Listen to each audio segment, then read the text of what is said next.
Fiċ-ċentru Laburista ta' Raħal Ġdid id-deputat mexxej Laburista Anġlu Farrugia għalli ħafna familji raw il-kwalità tal-ħajja tagħhom tmur lura, riżultat tas-servizzi ineffiċjenti tat-trasport pubbliku.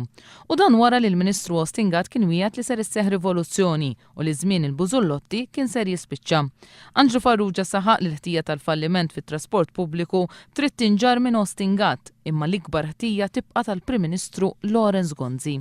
Din il-politika ta' falliment qed twassal biex aktar familji jersqu lejn ir-riskju tal-faqar.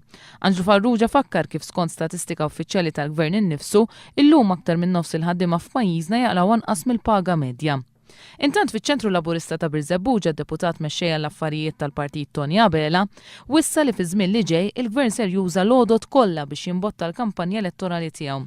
Fost l-oħrajn ix-xandir nazzjonali li ser jibqa' jintuża mingħajr rispett lejn il-kredenzjali tad-demokrazija u biksur tal-liġijiet tal-pajjiż. Tony Abela qal li din is-sitwazzjoni mhux ser taqta' qalb il-Partit Laburista, anzi qed issaħħar lil ħafna biex jaħdmu aktar għall-bitla fit-tmexxija tal-pajjiż.